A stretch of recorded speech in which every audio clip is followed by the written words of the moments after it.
Investigation में जहाँ तक पैसे की बात है, एक इन्वेस्टिगेटर मिनिमम 1 से 1.5 लाख रुपया मंथली को उठा सकता है। अगर उसे नॉलेज हो गई और वो काम कर गया, जितने हाई प्रोफाइल केसेस होते हैं, जितने बॉलीवुड के केसेस होते हैं, जितने स्ट्रांग पैसे वालों के केसेस होते हैं, वहाँ पर सारे अंडर कवर के थ्रू इन्फॉर्मेशन स्ट्रेटेजी होती है। तो उसी ने दिखाया कि इसका अफेयर उसके साथ, उसका अफेयर इसके साथ, इसकी सेक्रेटरी उसके साथ। पोस्ट मैट्रिमोनियल की जब इन्वेस्टिगेशन होती है, 60 से 65% केसेस में कोई आउटकम नहीं है, सही है सारा। लेडी आती है, वो हमसे इन्वेस्टिगेशन कराती है, ठीक है, उसे शादी करनी पड़ती है, शादी करनी है उसे। जब वो सारी चीज़ें इन्वेस्टिगेशन कराती है तो उसके ब्रदर इन लॉ के साथ ही वो बंदा इन्वॉल्व है। ओके, दोनों एक ही सेक्स को प्रेफर करते हैं, राइट, उसके साथ ही इन्वॉल्व है। पहले हर किसी के रिलेशनशिप होते थे। आप अगर 10 एक्टर को लोगे तो 10 में से 8 एक्टर्स के रिलेशनशिप थे। रेगुलरली हमारे फादर जो हैं हफ्ते में 2 दिन उस सिटी में क्या करने जाते हैं, तो बच्चों के दिमाग में ये चीज़ चल रही थी। पेरेंट्स भी जो होते हैं, बच्चे भी आजकल इतने स्मार्ट हो गए कि वो अपने पेरेंट्स पे भी नज़र रखते हैं, वो ये सारी चीज़ें। क्या कभी कुछ ऐसा कोई केस आया आपके पास?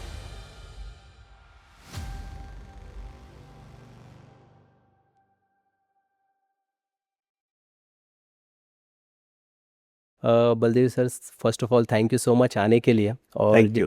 जैसे इस पॉडकास्ट से शुरुआत से पहले मैं ये जानना चाहता हूँ कि 40 साल पहले इस इंडस्ट्री में आप क्यों आए?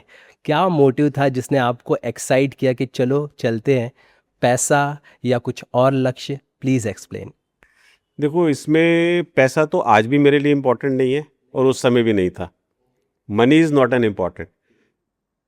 To make a relation, that is a first thing. To give a satisfaction, that is a second thing. And it should be your passion, is not a पैसा, it should be your passion. जब आपका किसी चीज़ के प्रति passion होता है तब आप उस चीज़ को काम करते हो, उसके ऊपर दिल लगा के काम करते हो। जब हम देखते थे अपने यंग एज के अंदर, जब मैंने 1986 में अपनी ग्रेजुएशन की, मेरा बर्थ 1965 का है, जो सेम शाहरुख, सलमान और आमिर की डेट ऑफ ईयर है वो सेम मेरा है, राइट। तो बेसिकली हमने उस समय सोचा कि अब मैं इस फील्ड के अंदर आ रहा हूँ, इस फील्ड में तो ऐसा कुछ भी नहीं है, इस फील्ड में तो ऐसा कुछ भी नहीं है, ये तो सारी कॉर्पोरेट इन्वेस्टिगेशन है। और मैं एक अकाउंटिंग बैकग्राउंड का बंदा था, तो मैंने उस चीज़ को पूरा स्टडी किया कि किस तरह से आरओसी से क्या इन्फॉर्मेशन निकलेगी, इनकम टैक्स से क्या निकलेगी, सेल टैक्स से क्या निकलेगी, और हम क्या करेंगे। और दूसरा, कितने लोग आसपास के परेशान हैं, ठीक है। कितने भाभियां भी होती हैं, राइट, आसपास आपके आंटियां भी होती हैं, आपके अंकल्स भी होते हैं, तो कैसे फैमिली में वो सेटिस्फाइड नहीं है, कहाँ पर इशू आ रहा है। तो वो दिमाग में एक कीड़ा था कि यार इस चीज़ को हमने रिजॉल्व करना है, तो इस प्रोफेशन में मुझे आना है। तो मैंने फिर इस प्रोफेशन में आने की उस वक्त ठानी, क्योंकि एक चंचलता चाहिए होती है इस प्रोफेशन में आने के लिए। थोड़ा सा बंदा चंचल होना चाहिए, थोड़ा सा बंदा इंटेलिजेंट होना चाहिए, थोड़ा सा बंदे को एनालिटिकल पावर्स उसकी स्ट्रांग होनी चाहिए, उसको एनालिस करना आना चाहिए, वो समझना चाहिए हर चीज़ को। तो वो सारी चीज़ें देखते हुए मैंने कहा कि यार इसमें से 10 में से मेरे 8 तो फिट हो रहे हैं, ठीक है। जो 2 फिट नहीं हो रहे हैं वो यही हो रहे हैं कि एक पैसा, जो मैं प्रेफरेंस देता, लोग पैसा भी प्रेफरेंस करेंगे एक टाइम पे आने वाले में, ठीक है कि नहीं। और लोग रिलेशंस को इंपॉर्टेंस ही देते हैं, मैं रिलेशन को इंपॉर्टेंस दिलवाऊंगा। मैं सिर्फ इन्वेस्टिगेशन करूंगा ही नहीं, मैं लोगों को जुड़वाऊंगा, तोड़ूंगा ही नहीं इन्वेस्टिगेशन में। जैसे लोग आएंगे मेरे पास, कोई रिश्ता तोड़ना है या कुछ करना है, सिर्फ वो ही नहीं, अगर कहीं जुड़ सकता है तो जोड़ो, दैट इज कॉल्ड क्वालिटी।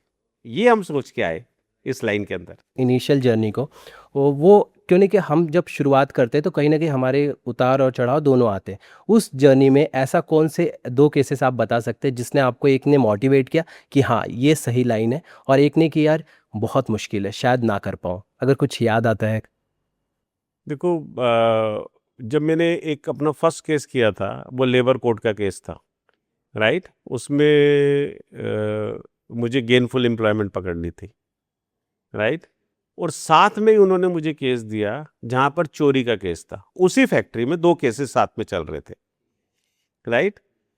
जो चोरी वाला फैक्ट्री का केस था वो तो मैंने पकड़ लिया, और उस बंदे को मैंने जेल भी करवाई, और उससे सारा माल भी बरामद किया, पुलिस की रेड भी डलवाई, राइट। लेकिन जो उसी कंपनी का लेबर कोड का केस था वो मैं सॉल्व नहीं कर पाया, क्योंकि उसने कंपनी में पिछले 4 साल से केस किया था कि मुझे निकाल दिया, ये कर दिया।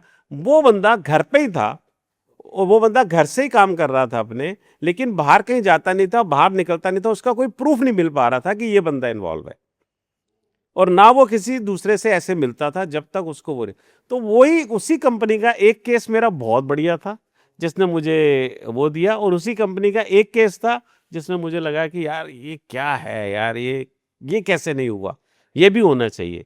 बट उसी टाइम के साथ, समय के साथ साथ जो आपकी कमियां होती हैं, अगर आप उसे ठीक करते हैं तो नेचुरली आने वाला समय आपको सक्सेस दिलाता है। राइट सर, आपने इंटरेस्टिंग कहा कि आने वाले टाइम में आप इस जॉब को, इस प्रोफाइल को और भी आगे स्ट्रांग होते हुए देखेंगे।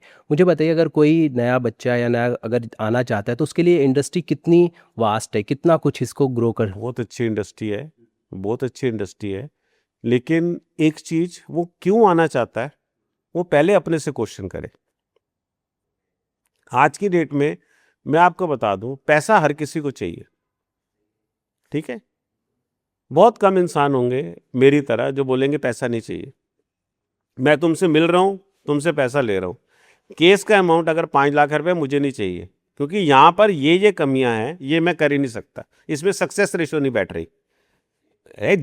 ये सारी चीजें एक आदमी को प्रेरणा देती हैं आगे बढ़ने के लिए, राइट। जो लड़का आना चाहता है, इसमें ऐसा कुछ नहीं है। एक लड़का ग्रेजुएट है, वो भी अच्छी इन्वेस्टिगेट, मैंने इतने बंदे ट्रेंड किए हैं, इतने लोग मैंने ट्रेंड किए जो अपनी कंपनियां चला रहे हैं, राइट। आज की डेट में मेरी कंपनी से ट्रेंड हुए हैं, राइट, अपनी कंपनियां चला रहे हैं, and I God bless them, चलाएं, अच्छा करें। मैं सिर्फ यही समझाता हूं कि कोई भी काम इलीगल नहीं करना जो अनएथिकल है, क्योंकि आपको बाउंड्रीज अपनी पता होनी चाहिए कि किस बाउंड्री पे हमने काम करना है और क्या काम करना है, और क्या काम कर सकते हैं और किस लेवल तक का काम कर सकते हैं। एथिकली जो तुम्हारी प्रोटोकॉल में आता है वो काम करो। अब आपने पूछा कि कौन सा बंदा आ सकता है, तो मैंने बोला कि ग्रेजुएशन वाला बंदा भी आ सकता है, लेकिन उसके कॉन्टैक्ट कितने अच्छे हैं, दैट इज इंपॉर्टेंट। उसके किस किस डिपार्टमेंट में कॉन्टैक्ट हैं, वो क्या कर सकता है, उसको कहाँ पर अपना कॉन्फिडेंस है। मेरे पास इतने लोग काम करते हैं, राइट। जो लोग मेरे पास आते हैं कहते हैं कि सर कोई भी, मैं फ्री हो जाऊंगी इतने बजे से इतने बजे, आप मुझे बता देना, कोई भी अंदर का स्टिंग ऑपरेशन होगा वो मैं कर दूंगी, right. So this is called what basically, जब आप एनालाइज करते हो, जब आप बैठते हो, आपकी एनालिटिकल स्किल्स काम आती हैं कि ये क्या कर सकती है, क्या नहीं कर सकती। कभी आप अपनी पार्टी में भेज के देखते हो तो उसमें से क्या निकाला इसने, राइट, और इसको कौन कौन से जगह से कौन कौन सा कैमरा कवर कर रहा है, और ये कहाँ कहाँ पर पकड़ी गई या पकड़ा गया। तो दिस इज कॉल्ड कि आप जब किसी बंदे को अपने यहाँ एम्प्लॉय करते हो तो आप उसको ट्रेनिंग देते हो सबसे पहले, फिर केस के अंदर ऑन द जॉब ट्रेनिंग दी जाती है दूसरा, फिर तीसरा पैटर्न जो आता है जो मोस्ट इंपॉर्टेंट है, वो रिफ्रेशर ट्रेनिंग आता है जो हर 6 महीने के बाद देना पड़ता है। ओके, तो ये सारे प्रोसेस है। ये सारे प्रोसेस हैं इन्वेस्टिगेशन में। जहां तक पैसे की बात है, एक इन्वेस्टिगेटर मिनिमम 1 से 1.5 लाख रुपया मंथली उठा सकता है, कमा सकता है आराम से, अगर उसे नॉलेज हो गई और वो काम कर गया, ठीक है, आराम से 1 से 1.5 लाख रुपए। तो वो अपने वो कंपनी नहीं चला रहा, वो काम कर रहा है, एम्प्लॉय बन के काम कर रहा है, 1 लाख 1.5 लाख रुपए आराम से कमा रहा है। That industry is that much, लेकिन एथिकली। एथिकली, हाँ सर, मेरा यही सवाल था कि जब बच्चे आते हैं और आपके पास सीखते हैं, जैसे अब आप कहते हो कि एथिकली करना, बहुत सारे केसेस होंगे जहाँ पे एक तोड़ना पड़ता होगा, मुश्किल आती होगी, तो ऐसे केसेस जब आते हैं तो आपका क्या क्राइटेरिया रहता है, आप किस आधार पे केसेस को लेते हो और किस आधार पे मना कर दो, ये केस मैं नहीं ले सकता। यस, कोई भी हमारे पास डिजिटल सर्विलेंस का केस आता है हम उसे मना कर देते हैं, क्योंकि वो इलीगल है। आप किसी का कॉल रिकॉर्ड चेक नहीं कर सकते, आप किसी की आईटीआर नहीं निकाल सकते, आप किसी की बैंक स्टेटमेंट नहीं निकाल सकते, राइट, आप किसी की लोकेशन नहीं निकाल सकते। आप क्या कर सकते हो, आप ये काम नहीं कर सकते डिजिटली। क्या आप कर सकते हो, you can conduct a inquiry, you can do a work through a under cover. हमारी इंडस्ट्री के अंदर सबसे बढ़िया जो बंदा है वो अंडर कवर है, एम्प्लॉय नहीं है। अंडर कवर वो होते हैं जो आपकी जगह पर बैठ जाएंगे, आपके साथ ही होंगे, आपके साथ ही चलेंगे और आपकी सारी इंफॉर्मेशन हमें दे रहे हैं। ओके, डिजिटली मैं आप कुछ नहीं प्रोवाइड करूँगा, मैं एक टीम लगाऊंगा और वो सब कुछ करके। वो अंडर कवर जो है वो सारे काम करता है, राइट। कहीं की भी कोई इन्फॉर्मेशन निकालनी होती है वो अंडर कवर के थ्रू आती है। जितने हाई प्रोफाइल केसेस होते हैं, जितने बॉलीवुड के केसेस होते हैं, जितने स्ट्रांग पैसे वालों के केसेस होते हैं, वहां पर सारे अंडर कवर के थ्रू इंफॉर्मेशन होती है, क्योंकि उनका इतना ज्यादा सेफ्टी रहता है कि आप उनको फॉलो तो कर नहीं सकते। करेक्ट है। आपको इंफॉर्मेशन सारी देते हैं वो, कि आज मेरा लड़का यहाँ जाएगा, आज मेरी लड़की यहाँ जाएगी, तो आप पुलिस साहब यहाँ का सारा सिस्टम बना लेना। मैं कहा भाई आज का नहीं होगा, ये मुझे पहले बताना पड़ेगा, आपको पहले बताना पड़ेगा, क्योंकि प्लान सारे पहले बनते हैं और वो शेयर होते हैं। अब हिंदुस्तान एक ऐसी जगह है, मैं आपको बता दूं, जहाँ पर पेरेंट्स जो हैं वो बच्चों के लिए ज़्यादा ही सोचते हैं बाहर के मुल्कों से, राइट। यहाँ पर जो पेरेंट्स हैं वो ये सोचते हैं कि जब तक हम मर नहीं जाएंगे, मैं 80 साल का हूँ, मैं 90 साल का हूँ, मैं 95 साल का हूँ, मेरा बेटा 60 साल का है, फिर भी मुझे उसका ख्याल है। तो ये एक हमारा सिस्टम है, विदेशों में ये नहीं है, राइट।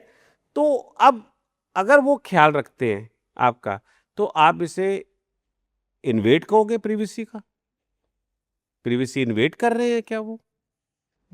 इंडियन कल्चर में तो सर नहीं है ना, नहीं है, राइट। ये एक्चुअली प्रिवेसी इन्वेट करना नहीं है, ये आपका वो केयर कर रहे हैं कि भाई सारी चीजें सही है ना, कि नहीं, कोई गलत तो नहीं है कोई चीज, हम किस सिस्टम सेट कर दे, हम कुछ ऐसा कर दे, कर कुछ नहीं सकते।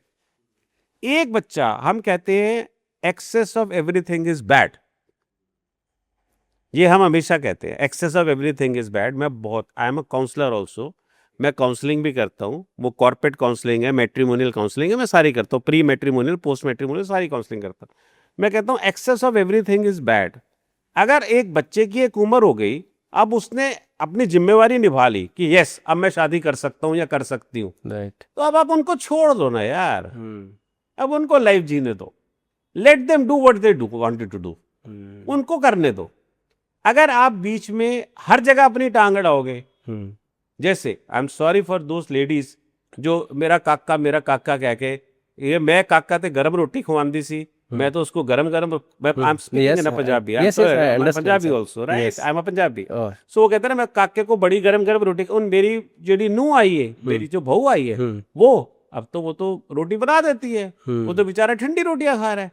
अरे भाई अब उसकी लाइफ है, अब उसको जीने दो, अब काका हटा दो word, no he has matured enough. अब वो 1 साल में बच्चा आ जाएगा, 2 साल में बच्चा आ जाएगा, आप जब तक अपनी वो करोगे, इन्वॉल्वमेंट ज्यादा करोगे, प्रॉब्लम आएगी ना। डिवोर्स रेशियो कहां बढ़ गई? आप देखो ना कि पहले डिवोर्स रेशियो अगर 1 रुपया थी तो अब वो 12 रुपये पहुंची हुई है, 12 टाइम मोर हो गई। क्यों बढ़ गई डिवोर्स रेशियो? क्योंकि इंटरफेरेंस ज्यादा है, ठीक है कि नहीं। सोशल मीडिया अवेयरनेस, जो आंटी आज तक कभी जिसने मोबाइल भी नहीं देखा, अगर वो मोबाइल पे लग जाएगी तो वो देखेगी अच्छा इसकी बहू ने ये किया, इसकी, और मेरे अपने बेटे को समझाएगी, तो गड़बड़ हो जाएगी ना सारी चीजें। आप एक लेवल तक करो, एक्सेस मत करो। सर जब ऐसी सब बातें आती है ना, तो इसमें टीवी का बहुत बड़ा रोल होता है। ये टीवी शोज़ जो है सास बहुओं वालों ने, इन्होंने सबसे ज़्यादा उद्यम मचा रखा है और इन्होंने दिमाग में डाला है। Is it true sir? आप समझ पाते हैं? देखो मैं तो ये बोलता हूँ कि आज भी कभी बहू शो आता ही नहीं, तो मैट्रिमोनियल की इन्वेस्टिगेशन स्टार्ट कहां से होती? करेक्ट। उससे पहले तो बहुत कम थी। ये तो उसी ने दिखाया कि इसका अफेयर उसके साथ, उसका अफेयर इसके साथ, इसकी सेक्रेटरी उसके साथ। जो एक घर की लेडी देख रही है वो सोचेगी यार मेरे पति का अफेयर होगा। सर मुझे ये जानना है कि और जो अगर एक मर्द देखेगा तो उसे लगेगा यार हो सकता है यार मेरी बीबी यार आजकल मुझे ध्यान नहीं दे रही, या वो उसने कपड़े डिफरेंट पहनने स्टार्ट कर दिए। पहले तो यार वो इस तरह के सूट्स पहनती थी, आजकल वो स्लीवलेस और साड़ी पहन के जा रही है कॉटन की, और ये उसने बाल भी अपने इस तरह से कर लिए, क्या चक्कर है? यू सी, आपके दिमाग के अंदर की जो खुजली है वो इन्वेस्टिगेशन की तरफ आपको प्रेरित कर देती है। जबकि पोस्ट मैट्रिमोनियल की जब इन्वेस्टिगेशन होती है 60 से 65% केसेस में कोई आउटकम नहीं है, सही है, सारा सही है। जो पहले 35 से 40 की रेशियो थी, अब वो 60 से 65 की है, और सब कुछ सही है, सब कुछ सही चल रहा है, लेकिन वो खारिश है। अब यार एक आदमी ने अगर अपनी बॉडी बना ली, अगर उसने जिम जाना स्टार्ट कर दिया, उसने अपने बाल सही कटवाने स्टार्ट कर दिए, उसने क्रू कट ले लिया, तो यार अब क्या कर सकते हो यार?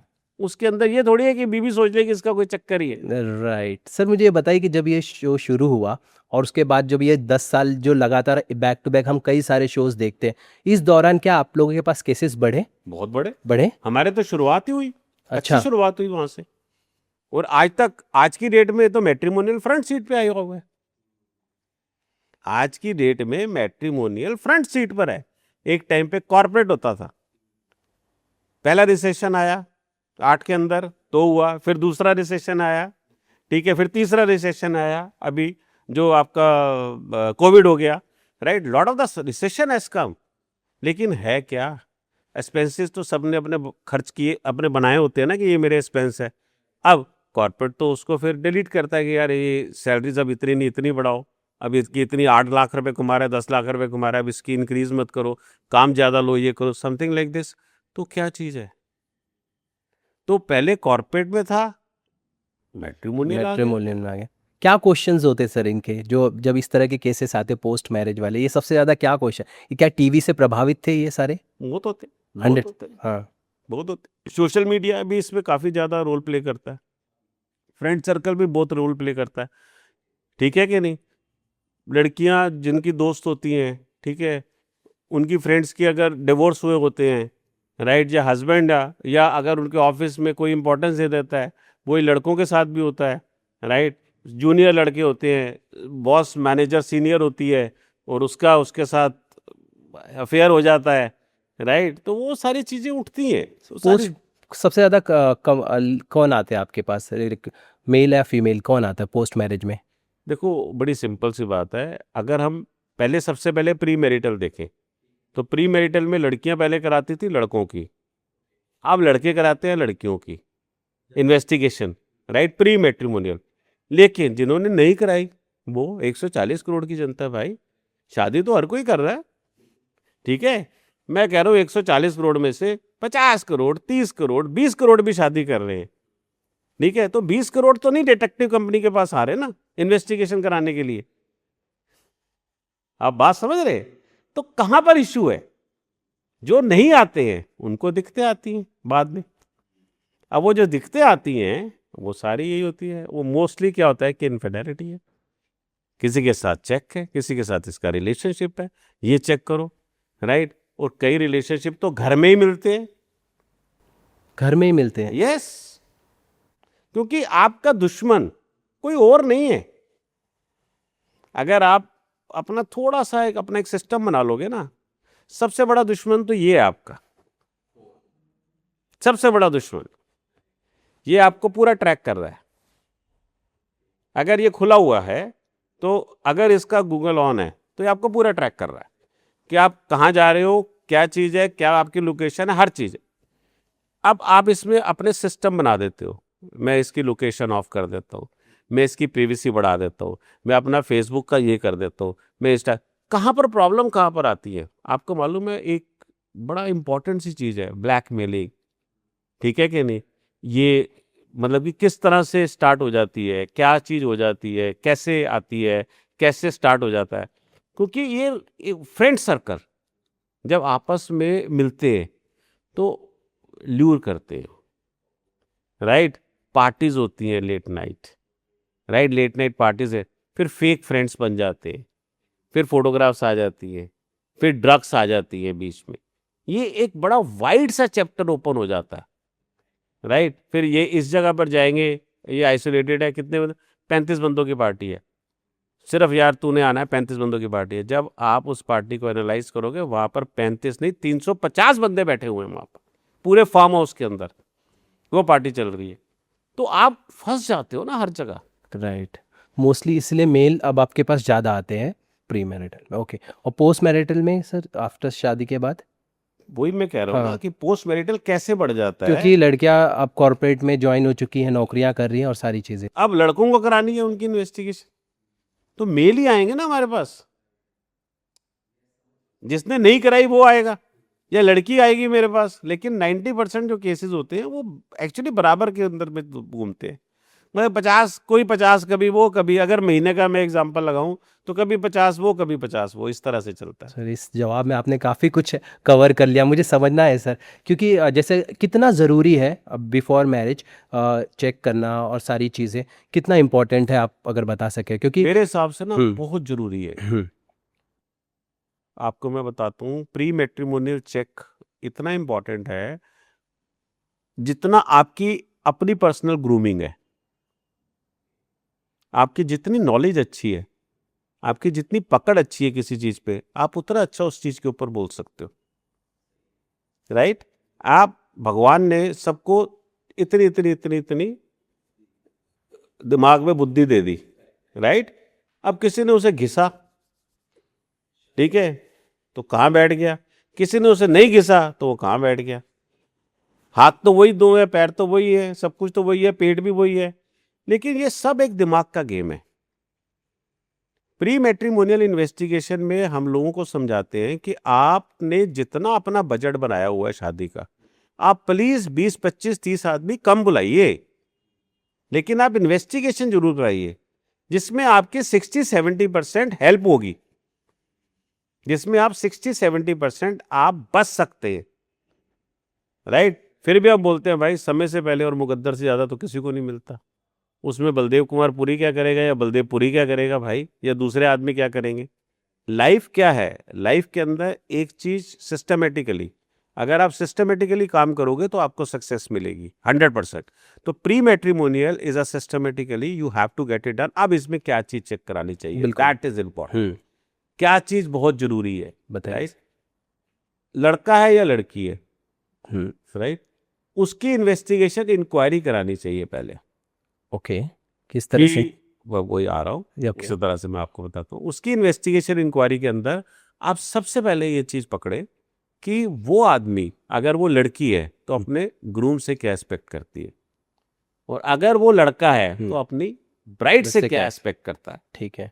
ये इतना आसान काम नहीं है, हमें 4 से 5 हफ्ते लग जाते हैं इस चीज को पकड़ने के लिए, इंटेंशन पकड़ने में। राइट? ओ। उसके बाद उसकी कमिटमेंट टुवर्ड्स फैमिली कितनी है, उसकी कमिटमेंट टुवर्ड्स फ्रेंड सर्कल कितनी है, राइट? उसका नेचर कैसा है, उसकी सोशल रेपुटेशन कैसी है, ओके। जनरल फाइनेंशियल रेपुटेशन कैसी है, सब बेसिक का पार्ट है। ओके जब यहाँ पर एक पार्ट ठीक होता है, अब दूसरा पार्ट। सर, मुझे ना मैं आपको आगे जाने से इसलिए रोकना चाहता हूँ कि ये जो इन्वेस्टिगेशन है, जब आप इंटेंशन पकड़ने की बात करते हैं, फिर मेरी समझ कहती है कि आपको उस पर्सनालिटी के पास जाना होगा, आपकी टीम को, या क्योंकि बिना इसके जाने और इतने अंदर की बात निकाल पाना तो बहुत टफ होगा। उसमें क्या, अगर आपको अलाउ हो तो प्लीज़ बताइए, क्या आपके ट्रिक, क्या तरीके होते हैं? मेजर तरीका अंडर कवर के थ्रू क्लोज सोर्सेज से इंफॉर्मेशन गैदर करना। बेसिक सबसे पहले मैं हर किसी इंसान को यही बोलता हूं, मैं क्या कि आप जब सुबह उठते हो तो आप अपने घर के अंदर एक मिरर तो लगाया ही होगा ना, कमरे में जहां पर भी आप सोते हो किसी ना किसी का कोई ना कोई मिरर होगा, ठीक है? तो आप 10 मिनट बाद, 15 मिनट बाद, 20 मिनट बाद, 25 मिनट बाद मिरर के सामने जरूर जाओगे।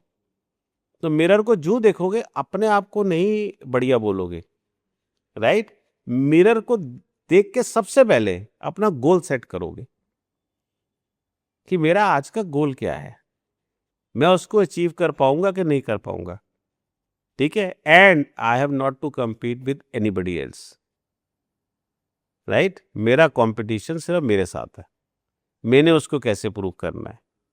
That is called quality of an individual.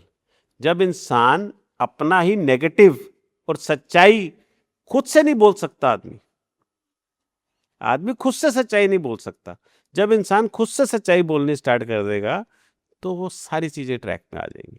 Okay sir, ठीक है सर, आगे बढ़ते हुए आप कंटिन्यू करिए कि एक तो ठीक है, इंटेंशन हम पकड़ने की कोशिश करेंगे कि वो रिलेशन में क्या चाहता है, उसके अलावा और क्या चीज़ें चेक करनी चाहिए? करेक्टर। कैरेक्टर। ओके। लेकिन करेक्टर और इंक्वायरी के बीच में एक और चेक है जो इंपॉर्टेंट है, वो रोल प्ले करता है मदर का। ओके। वो लड़का हो या लड़की हो, ठीक है कि नहीं, उसकी कितनी से है उस ब्राइड या ग्रूम की लाइफ में, राइट? लाइफ के अंदर सिर्फ ये हमारे टाइम पे होता था कि शादी दो परिवारों की शादी हो रही है, दो आदमियों की शादी नहीं हो रही है। हमारे टाइम पे होता था, आजकल ऐसा नहीं है। आजकल क्या सिस्टम, सारा तो सोशल मीडिया के थ्रू होता है। आप अपनी शादी करते हो, ठीक है, आप पहले अपना शादी से पहले घूमोगे फिरोगे या अपना एक शूट करोगे, वो आप अपना अपना इंस्टाग्राम पे डाल दोगे, है हैशटैग दिस एंड दिस कर दोगे, Correct. वो सारा आ जाएगा। आजकल आप यूट्यूब पे सब कुछ 2 मिनट में तो सारे काम करते थे आप। एक टाइम एक डिफरेंट होता था, जहाँ पर एक संगीत होता था, जहाँ पर एक रस्म होती थी, जहाँ पर एक सिस्टम, वो इंस्टीट्यूट होता था। आजकल शादी इज नॉट आप मेरे हिसाब से इंस्टीट्यूट रह ही नहीं गया, वो एक सोशल ऑब्लिगेशन रह गई है कि यार शादी करनी है यार, 30 का हो गया, 35 का हो गया या हो गई, अब शादी करनी है, कर दे दो, पेरेंट्स संग कर रहे हैं। तो यहाँ पर जो चीज दिल से ना की जाए वो करनी ही नहीं चाहिए। ओके, राइट, क्योंकि पैशन नहीं है ना उसमें। राइट, आपने शादी को निभाना ही नहीं है। एक नहीं तो 1 साल, नहीं तो 2 साल, नहीं तो 5 साल में बाहर आ जाओ। तो जब आपने बाहर ही आना है तो अंदर जाना क्यों, पहली चीज। सही बात। दूसरी, जब माँ एक ऐसी इंफॉर्मेशन है, क्योंकि अगर वो लड़के को भी कंट्रोल कर रही है, अगर अब लड़का चेक, और वो अगर लड़की की माँ है तो लड़की को भी कंट्रोल, वही चीजें चेक करनी है कि कितना उसका उसकी लाइफ में रोल है और अपनी फैमिली में कितना है। तो ये एक इंक्वायरीज में दूसरा काम होता है। तीसरा काम करेक्टर को लेकर होता है कि बंदा कितनी शराब पीता है, कितनी, अब लिखा हुआ टी टोटलर है, शराब कितनी पीता है, सिगरेट कितनी पीता है। ऐसे ऐसे केसेस हमने देखे हैं, जहां पर ऐसे ऐसे केसेस किए हैं जो आदमी शादी से पहले 4 लड़कियों के साथ डेट कर रहा है। एक लड़की केस देती है, वो कहती है कि सर आप हमारा केस कर दीजिए, हम उसका केस करना स्टार्ट कर देते हैं। ठीक है, मैंने कहा भाई कहाँ मिले थे, हम बम्बल में मिले थे।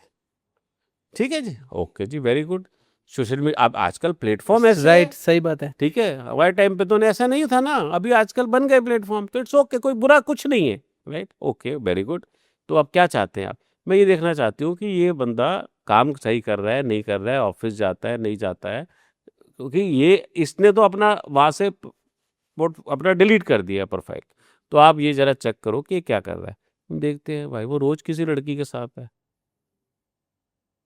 ठीक है कि नहीं, और 2-3 दिनों के बाद एक लड़की को होटल में लेके जाता है। जब उसकी सारी प्रोफाइल चेक की जाती है, जब वो लड़की के साथ हमारा स्टिंग ऑपरेशन, जब हमारा अंडरकवर सारी डिस्कशंस होती हैं, इसमें टाइम लगता है। ये एक दिन का, हफ्ते 10 दिन का काम नहीं है, टाइम लगता है। तो सारी इन्फॉर्मेशन गैदर की जाती है तो पता चलता है कि इसकी तो 3 प्रोफाइल और है। एक लड़की ने बोला इसके नाम ये है, इसकी ये प्रोफाइल है, दूसरी ने बोला इसका नाम ये है, इसकी प्रोफाइल ये है। तो आपके चेकिंग कहाँ है? जो डाटा, इन्वेस्टिगेशन क्या है? इन्वेस्टिगेशन एक आपको सिक्योरिटी देता है कि जो भी चीज आपके पास आई वो करेक्ट इंफॉर्मेशन है कि नहीं है। कहीं ऐसे तो नहीं है वो फैब्रिकेट की गई आपके पास इंफॉर्मेशन आई हो। अच्छा, ऐसा भी होता है? 100% होता है, 100% होता है।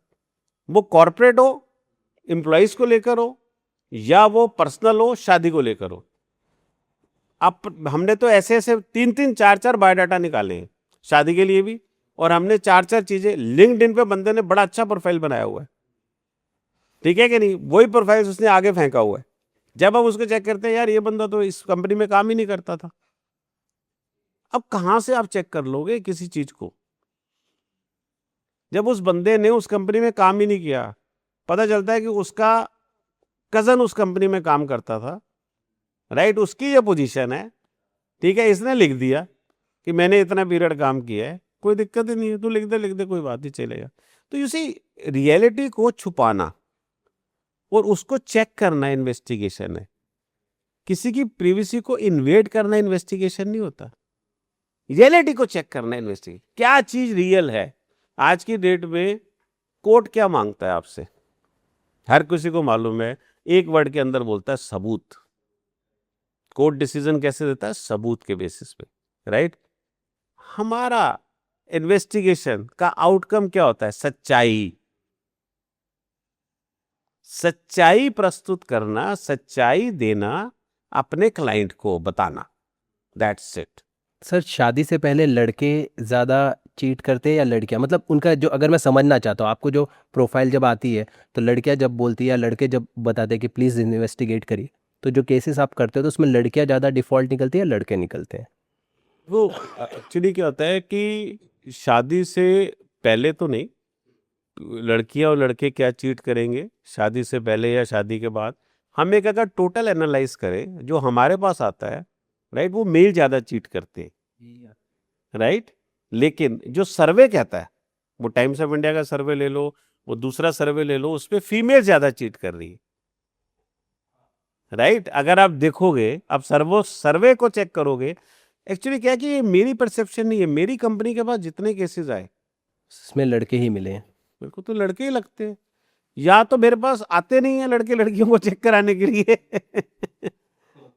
वो कैसे, एक्चुअली क्या होता है कि डिसीजन आप कैसे बना सकते हो किसी चीज के ऊपर, आपने अगर कोई सर्वे भी कर दिया, आपने कोई ना कोई सिस्टम निकाला होगा ना उस सर्वे को करने के लिए, ठीक है कि नहीं। हम तो प्रैक्टिकल करके सच्चाई बता रहे हैं। तो मेरे हिसाब से मेल ज्यादा चीट करते हैं। क्यों करते हैं? क्योंकि मेल की प्री मैरिटल इन्वेस्टिगेशन कम हुई है, हुई नहीं है, वेरी कम, बहुत कम हुई है। पहले तो सर वो ताऊ फूफा जो बोल देते थे वही हो जाती थी। वो पहले की बात, हाँ, मैं आज की बात कर रहा हूं। आज की बात मैं है। आज की बात कर रहा हूँ। आज कम हो गई ना प्री मैट्रिमोनियल मेल की चेक करानी, सारे मेल ही तो आते हैं, लड़कियों के तो चेक करा के बैठ जाते हैं, राइट। अब हमने बता दिया, सच्चाई बता दी, किसी ने करनी है किसी ने नहीं करनी शादी, चलो खत्म। लेकिन लड़कों की इन्वेस्टिगेशन कौन कराता है? और ये फिर लड़कियां शादी के बाद आती है और परेशान होती हैं।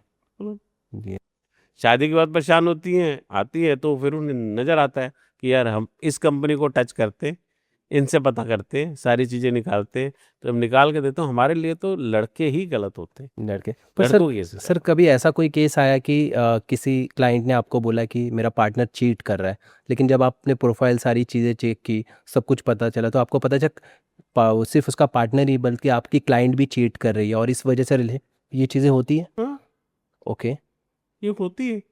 कुछ बता सकते हैं ऐसा कोई केस? ये एक लड़की को मुझे केस दिया था, ओके। ठीक है कि नहीं, लड़के का चेक कराने के लिए। तो मैंने जब उसका चेक किया तो मैंने पाया कि ये बंदे की तो ऑलरेडी सेटिंग है ओवरसीज में, पूरा इसका सिस्टम है, सारा इसका सिस्टम बनाया हुआ है, सब कुछ किया हुआ है, ठीक है कि नहीं। जब हम लड़की से बात करते हैं, लड़की को रिपोर्ट देते हैं और सारी फोटोग्राफ्स और सब चीज़ निकालते हैं, ठीक है, लड़की को जब सारी चीज़ें प्रस्तुत करते हैं तो लड़की कहती है थैंक यू। तो एक थैंक यू का मतलब होता है थैंक यू कि आपने अच्छा काम किया, दूसरा का मतलब थैंक यू एक एक बड़ा सार्कास्टिक वे में किया जाता है थैंक यू। तो हम एज अ डिटेक्टिव इमीडिएटली पकड़ते हैं, तो हम उसे कहते हैं कि बेटा एक बात बताओ, आपने जो थैंक यू बड़ा बोला हंसते हुए, इसका मतलब क्या है? तो कहती है मैं भी सेम बोट में सेल कर रही हूँ, तो मेरे लिए तो अच्छा है। क्योंकि वो जो थी वो एक्चुअली क्या है कि सेक्सुअल ओरिएंटेशन जो है हर किसी आदमी की, उसके ऊपर कोई चैलेंज नहीं है, राइट। हर किसी का अपना एक मर्जी है, कोई गे है, कोई लेस्बियन है, कोई बाइसेक्सुअल है। She was also bisexual. ये हुआ था उसमें। नेट हुआ था case. So she was happy कि चल कोई नहीं, अब इसके बच्चे भी पैदा कर लूंगी, मेरा तो रिलेशन है ये, तो ऐसा हुआ। ओके सर, क्या किसी बॉलीवुड सेलिब्रिटीज़ का, ऐसे कपल्स का भी आपने कभी कोई केस हैंडल किया जो काफ़ी वियर्ड हो, आपको लगा हो कि क्या ये मैं देख रहा हूँ, ऐसा कुछ? ने बहुत किए हैं, और बॉलीवुड भी किया है हमने हमने टॉलीवुड भी किया है, हमने टीवी इंडस्ट्री भी किया है, ऐसी बात नहीं है। लेकिन उसमें क्या चीज़ है बेसिकली, आप एक आदमी को, वो कहते हैं ना, टैग क्यों देना चाहते हो? एक आदमी को हम टैग क्यों, हम बॉलीवुड क्यों बोले, हम बॉलीवुड क्यों बोले? वो भी तो इंसान है। एक आदमी की बीवी होते हुए भी उसका भी तो चक्कर है किसी औरत के साथ, तो वे सारी गुटबंदी बनती है, सब कुछ बनता है, और उस औरत को निकाला जाता है लाइफ से, उसे पिक्चरें देनी बंद कर देते हो, सब कुछ कर देते हो। ये भी तो एक चक्कर है। तो ये हम क्यों सोचते हैं, हम क्यों सोचते हैं कि ये सिर्फ बॉलीवुड में है? ये तो हर जगह है। ये तो आप वेल्दी पर्सन जो भी होगा उसके लाइफ में जितना जितना पैसा उसके पास आता जाएगा, उतनी ज्यादा उसका दिमाग थोड़ा सा खराब होता जाएगा मेरे हिसाब से। बहुत कम लोग होंगे जो अपनी लाइफ में स्टिक रहेंगे। इसलिए मैं बार बार बोलता हूं कि पैसे को इंपॉर्टेंस देना बंद कर दो। क्यों? क्योंकि अगर आपकी पर्सनल लाइफ सही है, ठीक है जी, तो आपकी प्रोफेशनल लाइफ सबसे बढ़िया होगी। क्योंकि पर्सनल सही है, आपकी वाइफ, आपकी फैमिली, आपके बच्चे सारे खुश हैं, तो आप भी खुश रहोगे, राइट। जिसकी प्रोफेशनल लाइफ बढ़िया है, क्या गारंटी है कि उसकी पर्सनल लाइफ भी ठीक होगी? आज तो वो बॉलीवुड का स्टार होगा, आज तो वो टॉलीवुड का स्टार होगा, आज तो वो टीवी इंडस्ट्री की स्टार होगी या स्टार होगा, लेकिन उसकी पर्सनल लाइफ भी ठीक होगी, इसकी क्या गारंटी है? एक आम आदमी की भी आप कैसे कह सकते हो? तो इसलिए पैसे को देना इंपॉर्टेंस बंद करो और सोचो। कहते हैं ना, एक बड़ा अच्छे से सेइंग है कि communication yield you a good relationship. अगर आपकी कम्युनिकेशन अच्छी है, ठीक है कि नहीं, आपस में, तो आपकी रिलेशनशिप फैंटास्टिक होगी। ओके। क्योंकि आप कम्युनिकेट कर सकते हो।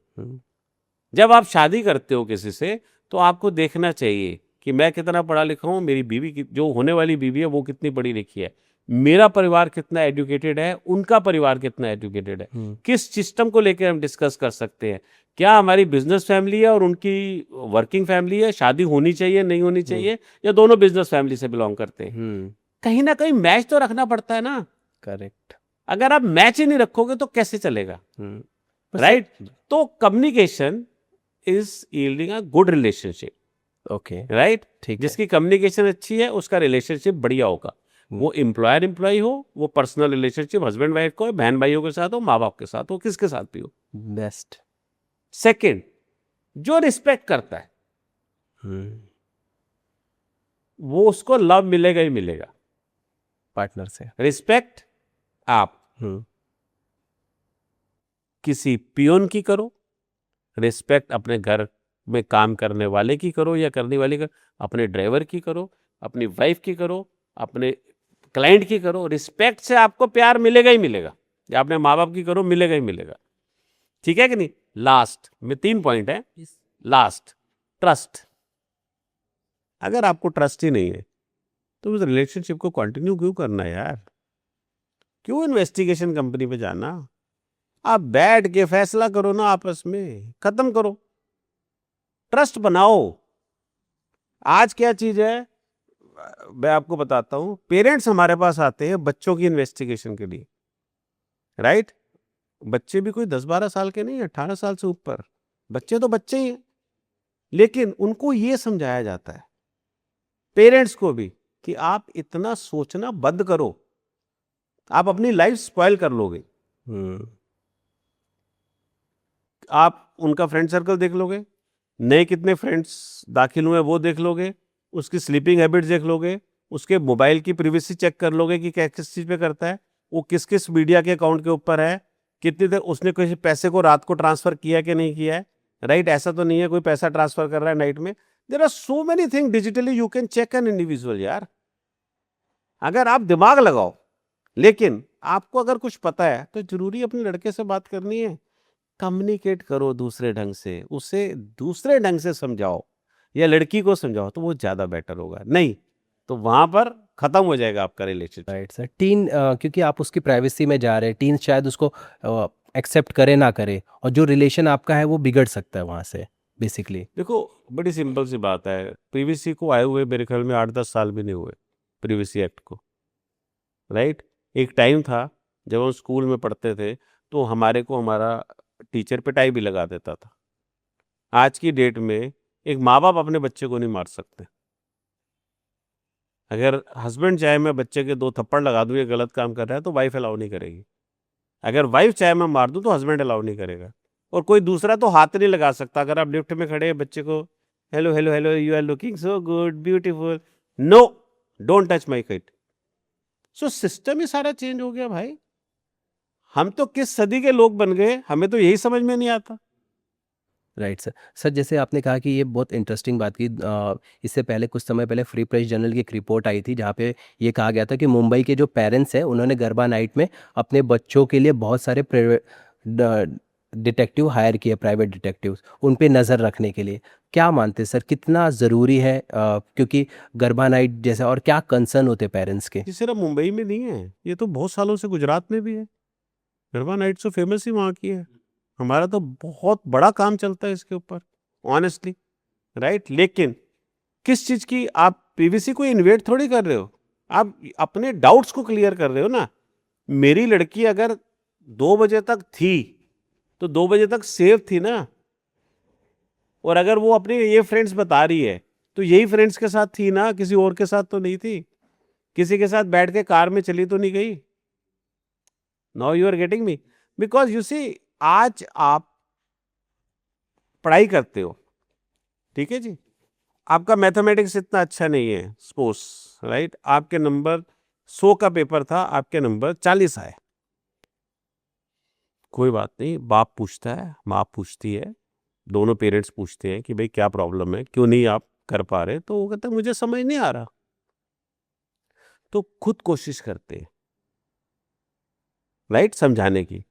अगली दफ़ा फिर परीक्षा होती है, अगली दफ़ा फिर एग्ज़ाम होता है, उस एग्ज़ाम में उसके 30-40 ना आके अब 60 तक आ जाते हैं, तो माँ बाप को लगता है यस, अगर इसके ऊपर कॉन्टिन्यूअसली एफर्ट किया जाएगा तो सक्सेस मिल सकती है, राइट।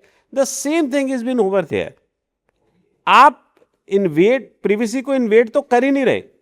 अगर आप अपने पेरेंट्स के साथ खुले हुए हो कि ये मेरी लोकेशन है, ये मेरी लोकेशन चेक करो, ये मेरा चीज़ है, इतनी चीज़ें इंपॉर्टेंट होती हैं। आप जिस गाड़ी में बैठ रहे हो, अगर उसने, आपने कैब ड्राइवर की फ़ोटो ले ली और उस गाड़ी की आपने डिटेल भेज दी पेरेंट्स को, या उनको आपने लूप में ले लिया ऐप के थ्रू ही, तो कितना अच्छा है ना। गलत कहाँ पर है? आपके मन में चोर है ना, फिर आप प्रीवीसी का पहाड़ा गाते हो, फिर आप प्रीवीसी का टेबल सुनाते हो हर किसी को, प्रीवीसी 1 द प्रीवीसी, प्रीवीसी 2 द 2 प्रीवीसी, प्रीवीसी 3 द 3 प्रीवीसी। व्हाट इज दिस यार? आप खुद अपने साथ लॉयल बनो, खुद अपने साथ सच्चाई बोलो, तब आपको सक्सेस मिलती है। Correct, right right sir. Sir ये जो जहाँ पे पेरेंट्स जो इतने ज़्यादा शॉकिंग और हैरान कर देने वाले केसेस, कौन सा जहाँ पे आपको सोच में पड़ गई कि ये जो आया, ऐसा कोई केस था उस दौरान पे, जैसे बच्चों के पेरेंट्स जब बच्चों पे कर रहे थे, तो ऐसा कोई केस आपको आया जिसने आपको हैरान किया, यार ये तो बहुत ज़रूरी था, ये पेरेंट्स समझ नहीं पा रहे थे, यार उन्होंने जो किया वो सही किया? एक केस था, बहुत साल पहले की बात है, और उसमें मेरी डॉटर का वो फर्स्ट केस था, राइट। जब वो कॉलेज टाइम में गई थी तो मैंने उसे केस दिया था, वो कॉलेज का ही था। तो जब पेरेंट्स ने डिस्कस किया था तो उनको ये नहीं था कि, उनको ये था कि इसका लाइफस्टाइल चेंज हो गया, इसके पास पैसे आ गए, कहाँ से आ गए, जबकि पेरेंट्स इतने वेल टू डू भी नहीं थे, राइट। तो जब उसको सारा चेक किया मेरी डॉटर ने, तो उसे पाया कि वो प्रोस्टिट्यूट में घुसी हुई थी लड़की, उसको पैसे उस चीज से मिल रहे थे। तो ऐसे ऐसे उसने सारे सिस्टम बनाए थे। तो जब वो सारी रिकॉर्डिंग्स निकाली, जब वो सारे प्रूफ निकाले, बहुत साल पहले की बात है, ये 14 साल तो मेरी डॉटर को हो गए इस इंडस्ट्री के अंदर, तो ये उसका फर्स्ट केस था, राइट। तो जब इसने किया तो it was shattered to us, honestly I have never thought about it कि यार एक लड़की ये काम कर सकती है सिर्फ पैसे के लिए। मुझे बहुत बुरा लगता है कि आप पैसा पैसा और पैसा सोचते हो। पैसा पैसा पैसा सोचना चाहिए एक लेवल तक, जहां आपको लगे कि यार ये मुझे यहां तक जरूरी है। क्लाइंट खर्च कर सकता है, लोन नहीं खर्च सकता, मना कर दो। उसका केस बड़े मिनिमम अमाउंट में हमने उठाया था, क्योंकि वो इतने फाइनेंशियली वेल टू डू नहीं थे। फिर जब हमने देखा कि उसका लाइफस्टाइल चेंज हो गया, वो जो पहन रही है, वो जो कर रही है, जब उसकी पूरी इन्वेस्टिगेशन, जब सच निकाला, तो शैटर्ड अस। वो मेरे अभी भूल नहीं सकता कि दिस इज अ केस, ये ऐसा हुआ। बट सर जब आप ऐसे रिजल्ट आउटकम आते आप देखते हो, तो जी ये मैसेज पेरेंट्स तक पहुंचाते वक्त आप लोग का क्या जिम्मेदारी होती है, क्या आप फील बैड अबाउट इट यार, ऑनेस्टली, बिकॉज अच्छी चीज नहीं होती ना। एक्चुअली क्या होता है कि पेरेंट्स तक की बात नहीं होती। आप कोई हमारे पास लेडी आती है या कोई हमारे पास जेंट्स आता है जिसका पोस्ट मैट्रिमोनियल केस है, राइट, वो हमारे पास आता है, हम उससे डिस्कस करते हैं और हम उससे पूछते हैं कि आपको सपोर्ट कौन करेगा। अगर आपके पास प्रूफ आ गए तो आपको सपोर्ट कौन करेगा? तो मेरे को तो कोई सपोर्ट करने वाला नहीं है। तो मैं कहा भाई इन्वेस्टिगेशन में क्यों पैसा खर्च कर रहे हो? ओके, ये आप तो इन्वेस्टिगेशन में पैसे ही खर्च मत करो, आप तो फिर अपनी लाइफ जीते रहो जैसे जी रहे हो। मैं नहीं जीना चाहती तो बाहर आ जाओ। फिर आप ये चीजें अपने हस्बैंड की निकालो, सारी की सारी, ये चीजें सारे प्रूफ रखो, जो आपको कोर्ट में काम आएंगे। इसमें इन्वेस्टिगेशन की जरूरत ही नहीं है। You see there is a system, you work ethically and you think about that. Even a one client and every client of yours who has come to you, that is a part of your family. Sir आपने उस पूरे conversation में कहा कि family के बीच में भी extra marital and सारी चीज़ होती, ऐसा कोई केस आप बता सकते हो जिसने आपको झकझोरा हो, यार ये केस तो मैं फैमिली में नहीं समझ सकता था, इस लेवल पे रिश्ते ख़राब हो सकते हैं या इस तरह से चीज़ें हो सकती है? इज़ देयर एनीथिंग, कोई है? बड़ी भाभी के साथ चक्कर था एक आदमी का, राइट? बड़ी भाभी के साथ? बड़ी भाभी के साथ, और बच्चा भी उसका दिया हुआ था, उसने अपना बच्चा भी उसको दिया हुआ था। ये केस मैं नहीं भूल सकता। एक केस और बड़ा इंपॉर्टेंट है, राइट? ये भी इंपॉर्टेंट है। एक केस और बड़ा इंपॉर्टेंट है। लेडी आती है, वो हमसे इन्वेस्टिगेशन कराती है, ठीक है, उसे शादी करनी पड़ती है, शादी करनी है उसे। जब वो सारी चीज़ें इन्वेस्टिगेशन कराती है तो उसके ब्रदर इन लॉ के साथ ही वो बंदा इन्वॉल्व है। ओके। दोनों एक ही सेक्स को प्रेफर करते हैं, राइट? उसके साथ ही इन्वॉल्व है। जब सारे प्रूफ निकाल के दिए जाते हैं उसकी फादर और उसको और फैमिली को बताए जाते हैं तो वो हैरान हो जाते हैं, कहते हैं यार ये क्या है। अब एक की तो लाइफ बच गई, उसने तो शादी नहीं की, लेकिन दूसरा बर्बादी जो हो रही थी उसको डिवोर्स मिला, राइट? अब वो रिश्ता भी उन्हीं के द्वारा बताया गया था, तब भी एनालाइज नहीं कर पाई वो लेडी जो ब्रदर इन लॉ की वाइफ थी, यानी कि अपनी सिस्टर थी इसकी। इमेजिन यार, क्या क्या नहीं होता।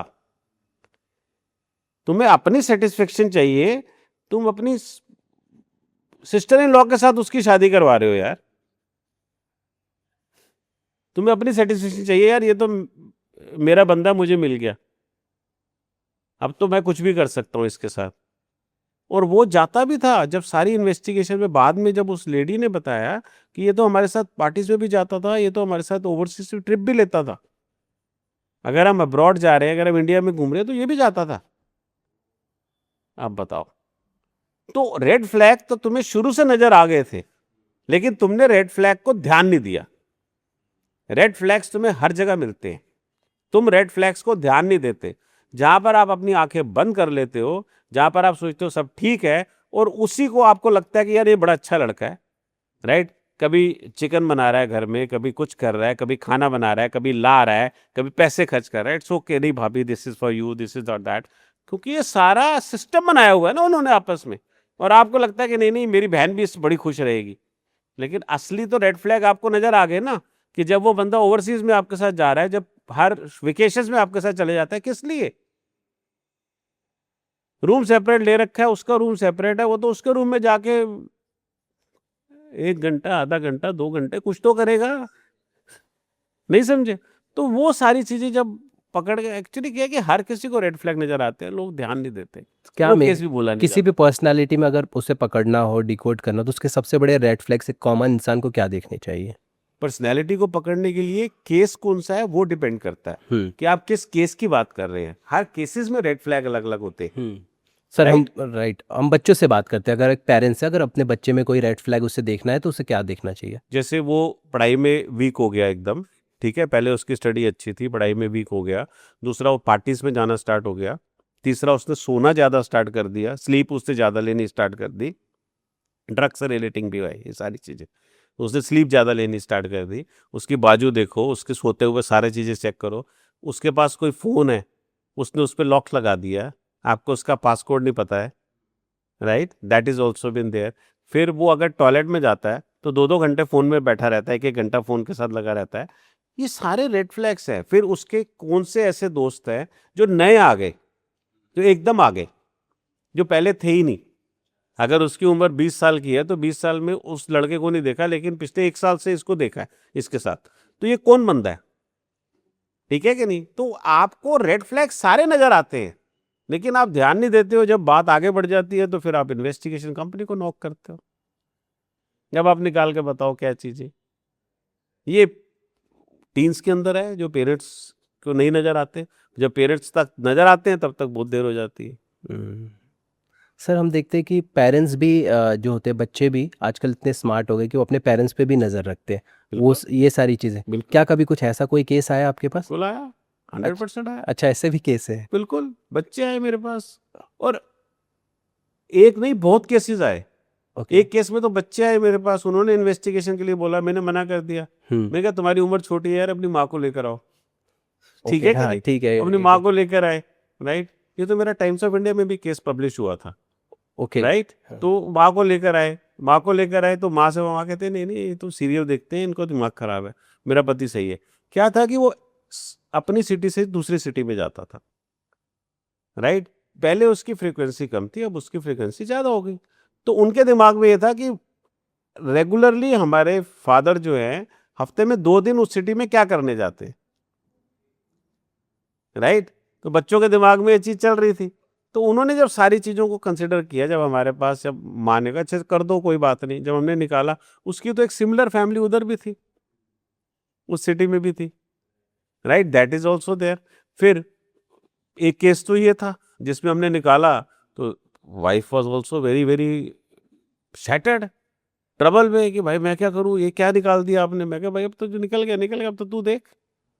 कि नहीं, मैं तो सोचा था बच्चे गलत बोल रहे हैं, लेकिन बच्चे सही थे, ठीक है कि नहीं। एक दूसरा केस, उसके अंदर फादर इज 70+, ओके, अपॉइंट करता है एक लड़की को, ठीक है कि नहीं, हायर रैंक के अंदर, जो उसकी पीए है, और सॉलिड है बंदा, कोई छोटा मोटा नहीं है, राइट।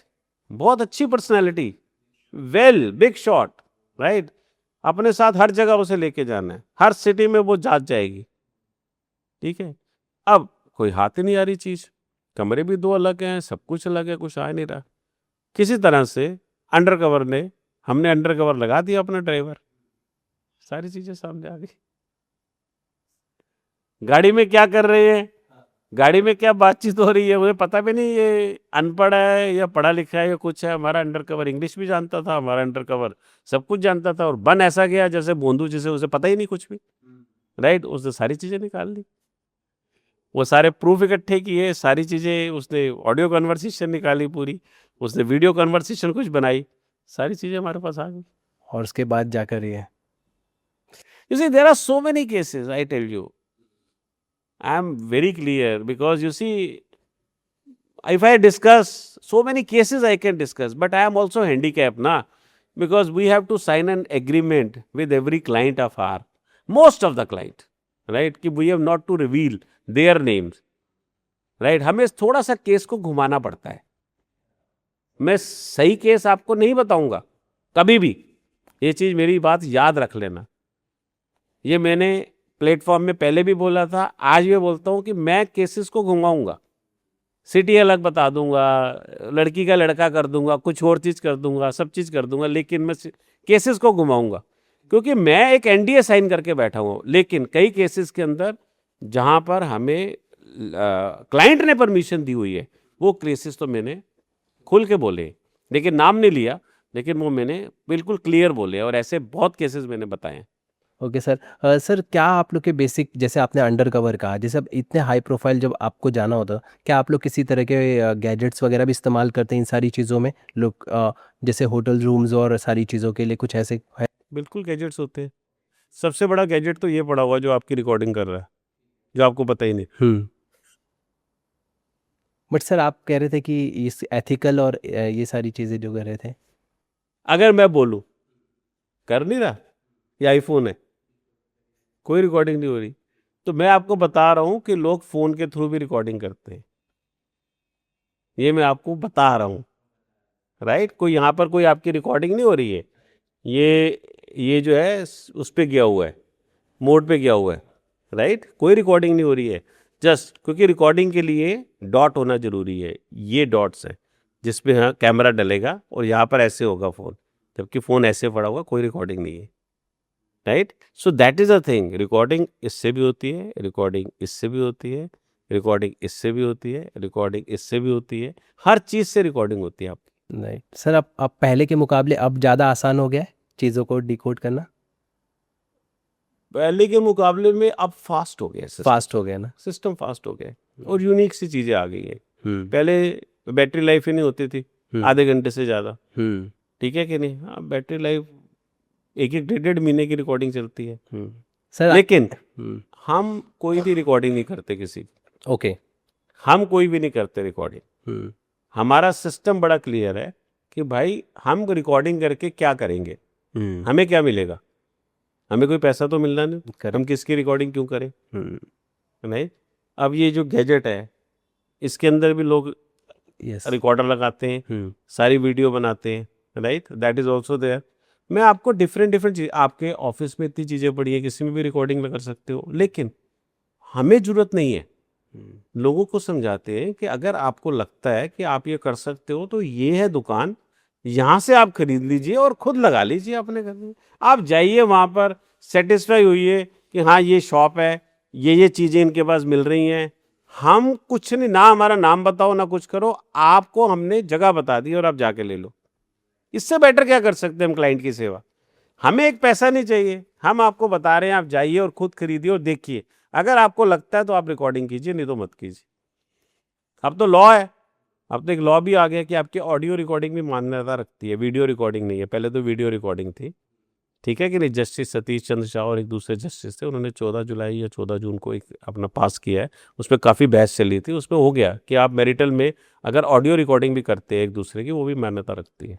ओके। तो सर मुझे एक बात बताइए, अगर कोई पर्सनालिटी मेरे सामने, मुझे अगर उससे पता करना हो कि वो अगर उसके पास ऐसे कौन से गैजेट्स हो सकते हैं, मुझे किन चीज़ों पे ध्यान रखना ज़रूरी, जैसे आपने कहा कि उसका फ़ोन हो सकता है, उसकी वॉच हो सकती है, ऐसी और कौन सी चीज़ें हो सकती है जिसके थ्रू मैं रिकॉर्ड हो रहा हूँ? जैसे मैंने सबसे पहले बोला कि फ़ोन कैसे पड़ा हुआ है, ठीक है। जैसे मेरा फ़ोन ऐसे पड़ा है, यहाँ पर कोई रिकॉर्डिंग का गैजेट नहीं है, रिकॉर्डिंग यहाँ से ऐड होगी ना, और तो कहीं से नहीं होगी, ठीक है। दूसरा, उसने ऐनक जो पहनी हुई है उसका फ्रेम कितना मोटा है,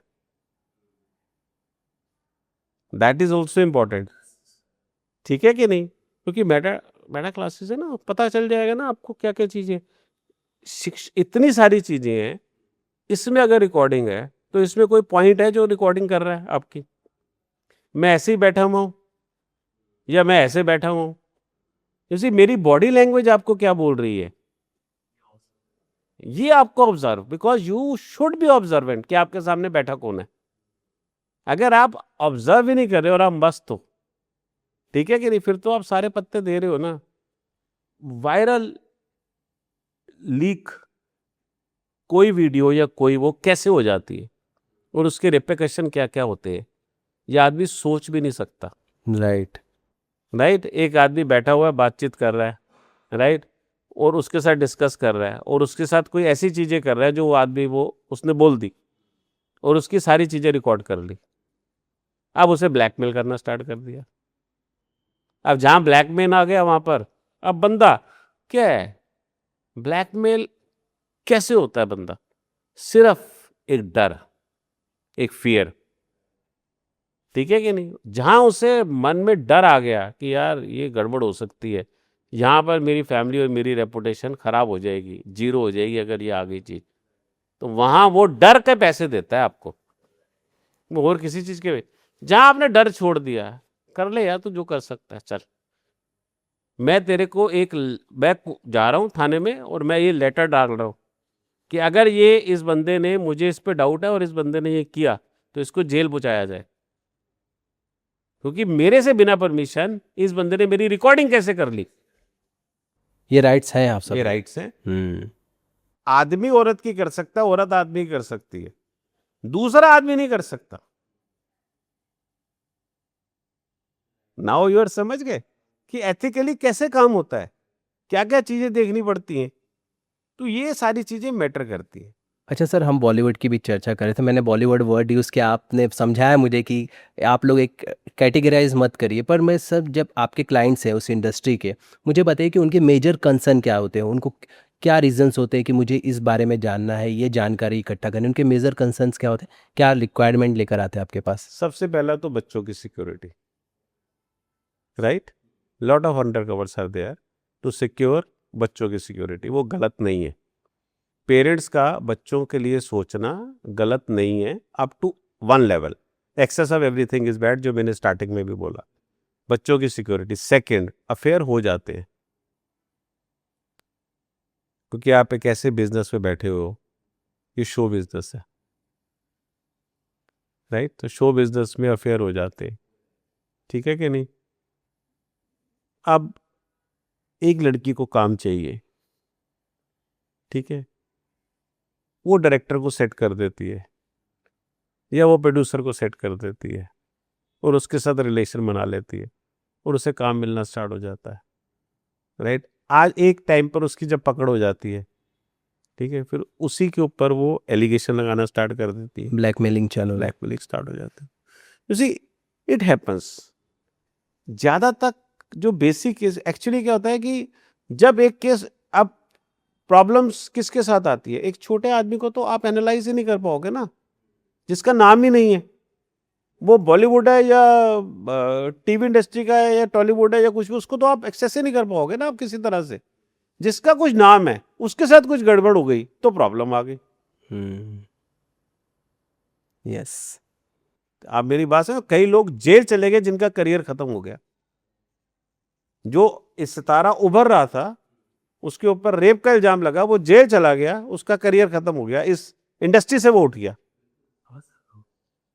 राइट। सो ये क्या चीज है, यहां पर गुटबंदी, यहां पर एक लॉबी काम करती है।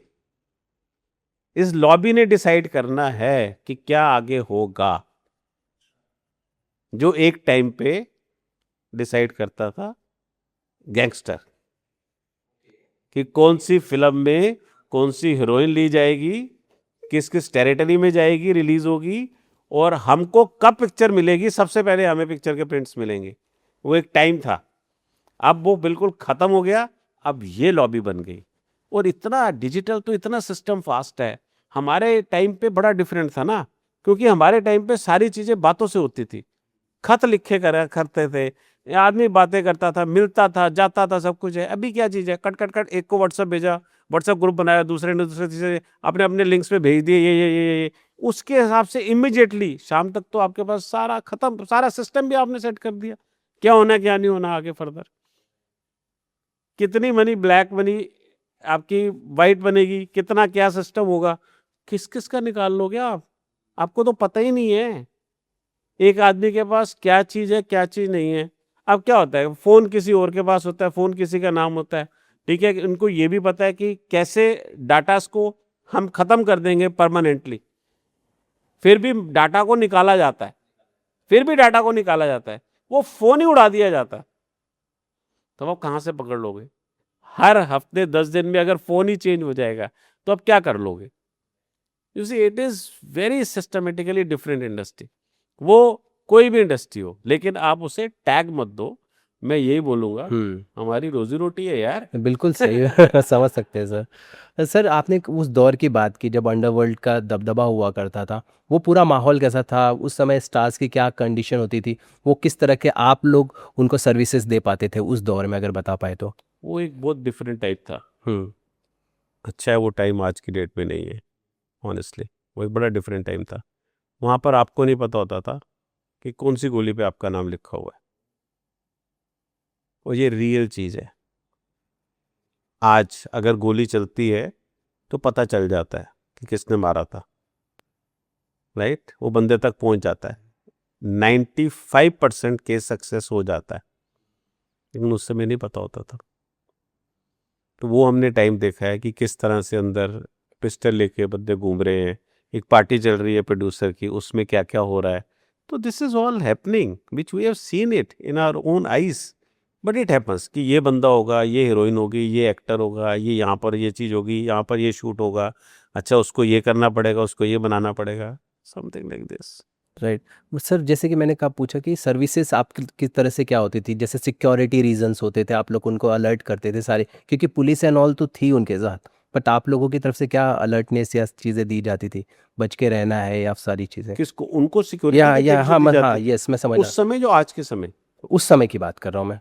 उस समय देखो एक्चुअली क्या चीज़ होता था कि बेसिकली जब हम वहाँ पर घूमते थे, जब हम वहाँ पर जाते थे, तो हमारा मेजर काम क्या होता था, ये चेक करना, क्योंकि जिसने भी हमें हायर किया होता था उसका ये चेक करना होता था कि कोई उसके पास तक कोई उसके लिए बात ना कर रहा हो। ओके।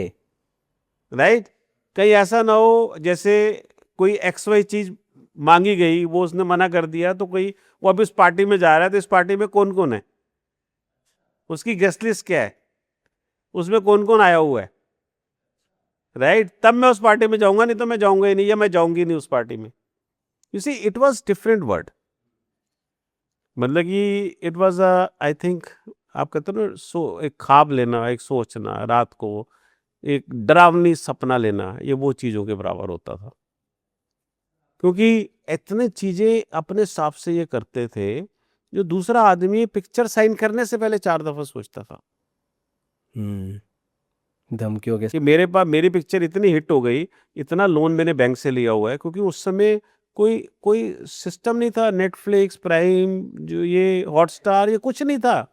उस समय क्या सिस्टम था, आपको तो आपके पास फंडिंग होती थी, आप मार्केट से पैसा उठाते थे, और आप बाकी पैसा बैंक से लोन लेते थे, राइट?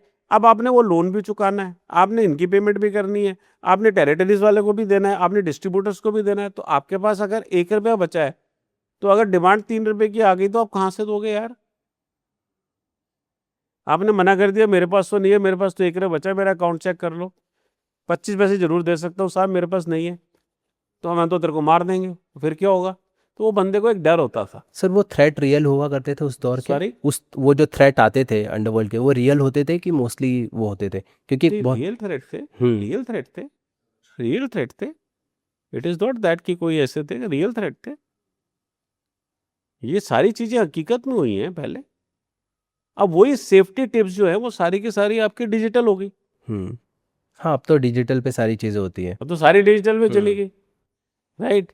पहले तो क्या था कि प्रिकॉशन लेके हमें रखते थे, अब तो हम उन्हें समझाते हैं कि क्या चीज़ ऑफ करो, क्या चीज़ रखो, क्या चीज़ नहीं करनी, किस तरह से क्या करो। अगर तुमने कहीं जाना है तो यार अपनी इमिडिएटली वीडियो मत डालो, अपनी ये मत को हमारा परिवार सारा का सारा चला गया, जब वापस आ जाओ तब डाल दो यार हम इस कंट्री में गए थे। ये basics, right? Right, so there is lot of safety you have to take, that is a thing.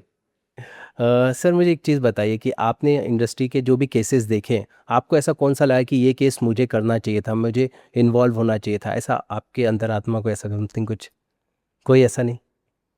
बहुत केसेस हैं, ठीक है, जहाँ मुझे होना चाहिए था, राइट, लेकिन मैं उन केसेस का जिक्र करके मैं उन केसेस का बढ़ावा नहीं करूँगा, राइट? जो नहीं, जो है वो है, जो नहीं है वो नहीं है। यू शुड बी हैप्पी, आपके पास जो भी है और आप उससे खुश हो, ठीक है कि नहीं? आपकी अगर किस्मत में नहीं है तो भगवान है, उसने आपके लिए कुछ और लिखा हुआ है जो उससे बेटर था और वो आपको मिला। अगर आज एक एक्टर ने किसी डायरेक्टर के लिए काम नहीं किया, राइट, और उस डायरेक्टर की वो पिक्चर में कोई दूसरा एक्टर आ गया और वो सुपर डुपर हिट हो गई, लेकिन वो एक्टर अगर उस पिक्चर में काम करता, कुछ भी हो सकता था, कुछ भी हो सकता था, राइट? तब क्या होता? तो वहां पर उसे सेटिस्फेक्शन, जहां तक इंसान को सेटिस्फेक्शन नहीं होती, जब इंसान सेटिस्फाई नहीं होता, वो खाना हो, वो वर्कआउट हो, वो बोलना हो, वो पैसे बनाने हो, या वो काम के लिए हो, सेटिस्फेक्शन इज इम्पॉर्टेंट। आपको सेटिस्फाई होना पड़ता है कि यार ये नहीं मिला ना, मेरी किस्मत में नहीं था, अच्छा है नहीं मिला, हो सकता है साला मैं काम करता गड़बड़ हो जाती, anything can happen with me. If I have to go, I have to jump from this to this place on a bike, हो सकता है मेरा एक्सीडेंट हो जाता, मैं मर जाता। There is something somewhere, destiny has written something for you, you should be happy.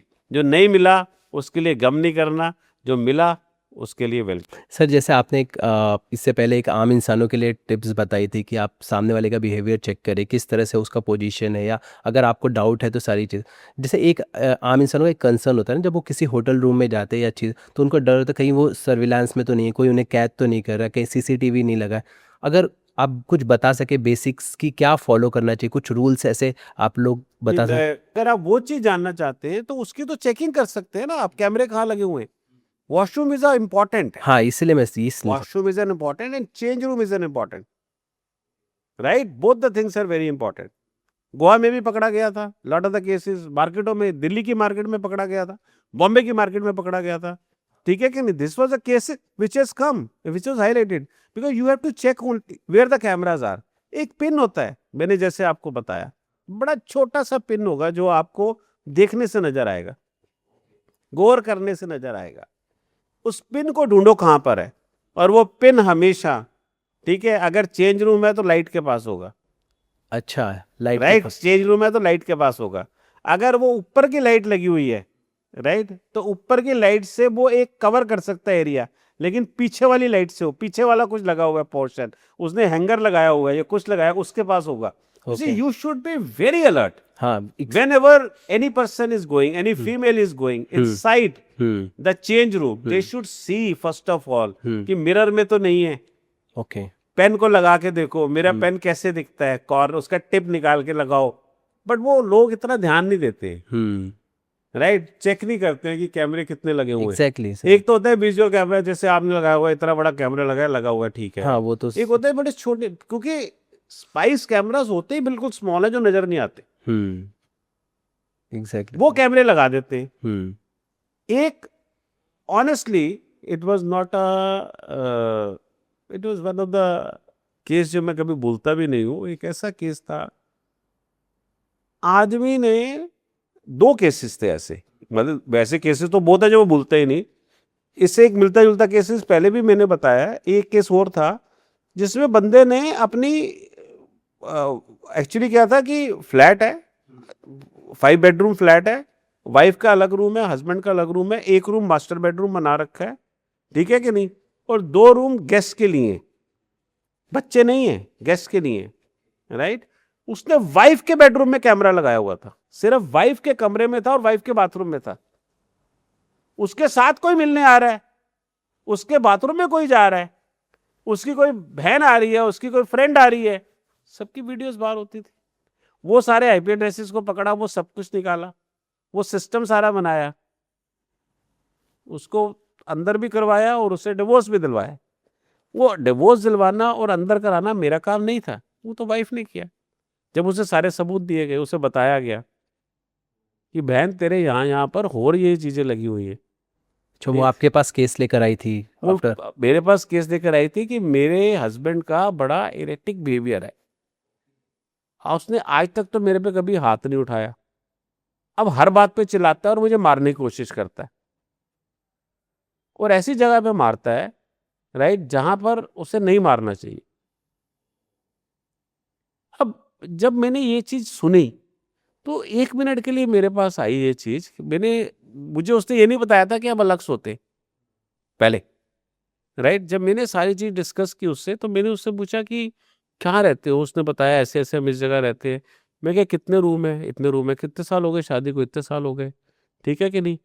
मैं क्या, तुम्हारे बच्चे, कहते बच्चे नहीं है, राइट। तो मैंने कहा अच्छा, तो इस जगह पे मारता है तो फिर तुम क्या करती हो। कहते कुछ नहीं, मैं अपने रूम में चली जाती हूँ, रोती रहती हूँ, चेंज कर लेती हूँ, ये कर लेती हूँ। अब मेरा दिमाग थोड़ा सा खनका कि ये अपने रूम में जाती है, चेंज करती है, तो कहीं ऐसा तो नहीं है कि कोई चीज लगी हो, क्योंकि ऐसा एक केस कर चुके थे हम पहले, ऐसा एक केस कर चुके थे पहले, जिसमें वो भी हस्बैंड था, लेकिन उसने अपने उस पर लगाया था, बाथरूम में लगाया हुआ था, जो गेस्ट वॉशरूम था उसमें लगाया हुआ था उसने। तो ऐसा मेरा दिमाग एकदम काम किया। मैंने कहा यार, जहां ऐसी जगह पे मारेगा, वो लेडी ऊपर करके उस चीज को देखेगी, उस पर कुछ लगाएगी, इसे पता होगा ये क्यों कर रहा है ऐसा, राइट। अब आप ये देखो कि पैसे के लिए आदमी क्या नहीं करता। जो जिसने गेस्ट रूम में लगाया हुआ था ना, जो एक दूसरा केस था, वो तो एक अच्छी जगह से उसने पढ़ाई की हुई थी, वेल एजुकेटेड। सर क्या वेल एजुकेटेड। सर, जैसे ये बंदा बिजनेसमैन था, वो बंदा वेल एजुकेटेड था। ये बिजनेसमैन था, ये बिजनेस, हाँ, 5 BHK वो ऑब्वियसली। अब बताओ, वाइफ इसकी कॉर्पोरेट में काम करती थी। सो ये ऐसे बड़े सारे, अगर मैं याद करूंगा तो हो सकता है हम 8-10 घंटे बात करते रहे, आपका पॉडकास्ट ही खत्म ना हो। आपको 15 मिनट, आधा घंटा, 1 घंटा दिखाना है तो आप बोलो मैं क्या दिखाऊं, राइट। लेकिन ऑनेस्टली बताता हूँ, बड़े बड़े केसेस ऐसे होते हैं जो याद करते हैं तो दिल को छूते हैं कि यार ये ऐसे लोग भी करते हैं, ये काम भी होता है। सर, आपने जैसे कहा कि आप कंसल्ट भी करते हैं और ह्यूमन साइकोलॉजी को समझते भी सारी चीज़ों में, सबसे गंदगी या सबसे वियर्ड चीज़ किस मैटर में आती है सर? चीटिंग में आती है, मतलब जो फिजिकल रिलेशन में आती है, पैसों में आती है, कहाँ समझ पाते हैं प्रॉपर्टी? जहाँ मार पिटाई होती है, हाँ, और जहाँ पर पैसे आते हैं ना, इन्वॉल्वमेंट बंदे की कहीं और हो जाती है, और वाइफ को या हस्बैंड को कुछ पूछा नहीं जाता, दोनों तरफ से होती है ये, राइट। वहाँ पर थोड़ा सा प्रॉब्लम आती है ज़्यादा, जहाँ मार पिटाई होती है। ये नहीं है कि लड़कियाँ नहीं मारती हैं, लड़कियाँ भी मारती हैं लड़कों को, लड़के भी मारते हैं लड़कियों को, ये इक्वल है सिस्टम। जब इक्वल बन ही गया तो इक्वल ही बन गया ना, फिर फर्क नहीं है अब कोई भी, राइट। केसेस तो केसेस ही है। अब हम कोई डेफिनेशन तो दे नहीं सकते, जेंडर बेसिस पे तो हम बात ही नहीं कर सकते इस केसेस के ऊपर किसी को भी। सब्जेक्ट कह के बात करते हैं, सब्जेक्ट हमारे पास आया, सब्जेक्ट ने ये किया, सब्जेक्ट का जो पार्टनर था उसके साथ ये पंगा हुआ, दैट्स इट। सर जैसे कि आप इंडिया में आप लोगों को लेकर कोई कानून है क्या, कुछ ऐसी कुछ है कि आप लोग जो भी सोर्स आप निकालते हो, सबूत, सारी चीज़ें जो करते हो वो अथोराइज्ड की जाती है, सारी चीज़ें होती है? अगर आप कुछ समझा पाए इसके ऊपर। इंडिया को लेकर डिटेक्टिव्स का कोई कानून नहीं है। अच्छा। हमने बिल पास किया, बिल डाला हुआ है, ठीक है कि नहीं। वो 2007 से बिल हमारा लोकसभा में था, बाद में वो स्क्रैप हो गया था, क्योंकि हम चाहते थे कि वो प्रीवियसी एक्ट से पहले पास हो हमारा बिल, ठीक है कि नहीं। नहीं हो पाया ऑनेस्टली, वो स्क्रैप हो गया। अब दोबारा जाके वो फिर दोबारा रिन्यूअल पे आया है, दोबारा उसको इम्पोर्टेंस देनी स्टार्ट की है। वो बिल प्राइवेट इन्वेस्टिगेशन का पास हो जाएगा। ओके सर, क्या Right? उसमें मेजर अगर कुछ पॉइंट्स बता सके कि उससे क्या बेनिफिट्स हो जाएंगे बिल पास उसमें होते? इन्वेस्टिगेशन एक्चुअली क्या होता है कि ना, जैसे हर सिटी के अंदर, किसी सिटी में 5,000, किसी में 10,000, किसी में 20,000 इन्वेस्टिगेशन कंपनीज काम कर रही है, लेकिन इसमें से 70-80% कंपनीज जो है वो पैसों के लिए काम करती हैं, और वो डिजिटल सारी चीज़ें सप्लाई करती हैं, राइट। सो मेरे हिसाब से they are not investigators, they are not investigation companies. तो एक पैरामीटर्स बनाए जाएंगे, पैरामीटर्स के तहत पे उनको लिया जाएगा, उनकी भी पूरी छानबीन होगी, तब जाके उनको एक लाइसेंस मिलेगा। अभी तक हम, ये नहीं है कि हम कोई नेगेटिव काम कर रहे हैं। अगर हम कोई नेगेटिव काम कर रहे थे तो हमारा काम बंद हो जाता। कोई ऐसा नहीं है कि हम नेगेटिव है। हमारी कंपनी प्राइवेट लिमिटेड है, हमारी कंपनी प्रोप्राइटरशिप भी है, हमारी कंपनी चल रही है, it's like this, but it is not negative. It is that कि वी आर नॉट लाइसेंस्ड। अब पी लिमिटेड है तो रजिस्टर्ड है ना यार हमारी आरओसी के साथ कंपनी, गवर्नमेंट ऑफ इंडिया में। एसोसिएशन के साथ हमारी कंपनी रजिस्टर्ड है ना, हम उसके नेशनल डिप्टी जनरल सेक्रेटरी है ना, ऑल ओवर इंडिया में काम कर रहे हैं, वर्ल्ड में काम कर रहे हैं, वर्ल्ड के। लेकिन क्या है कि अभी तक लाइसेंस नहीं दिया गवर्नमेंट ने, उसके लिए बिल लगा हुआ है। तो जल्दी ही अब लाइसेंस आ जाएगा, क्योंकि अब हम उसके ऊपर प्रेशराइज कर रहे हैं कि हमारे को लाइसेंस जल्दी दो, और सिस्टम बताओ। जब आपके पास सिस्टम आ गया कि आप ये काम कर सकते हो और ये काम नहीं कर सकते हो। अभी तक तो हम अपने बनाए हुए सिस्टम में काम कर रहे हैं कि यार ये एथिकल नहीं है, हम नहीं करेंगे, और वो भी गिने चुने लोग, ठीक है कि नहीं। अगर मैं बोलूं तो कुल 100 लोग भी नहीं होंगे पूरे इंडिया के अंदर जो एथिकली और उसमें काम कर रहे हैं, 100 लोग भी नहीं है। Okay sir, thank you so much sir इतनी सारी नॉलेज देने के लिए। Absolutely right, thank you, and we are also thankful to you that आपने हमको बुलाया और आपने हमारे साथ पॉडकास्ट किया। एंड हम आपके लिए चाहते हैं कि आपका बहुत बड़ा स्तर के ऊपर आपका नाम हो, और ज़्यादा जो आज है उससे बहुत गुना बढ़े। एंड एवरी इंडिविजुअल जो हमें देख रहा है, मैं यही चाहूँगा कि आपके शो को देखे और अपने रियल जो उनके कमेंट्स हैं, इमोशनल नहीं, जो एक्चुअल कमेंट्स हैं वो डालें, जिससे हमें पता चले और आपको पता चले बिल्कुल कि अगर किसी ने कोई गलती की है या किसी ने कुछ बोला है तो उसको कैसे ठीक कर सकता है और उसका कैसे जवाब दिया जा सकता है, ठीक है। That is important. Thanks a lot for calling me. I am so grateful that you have called me. Thank you so much sir.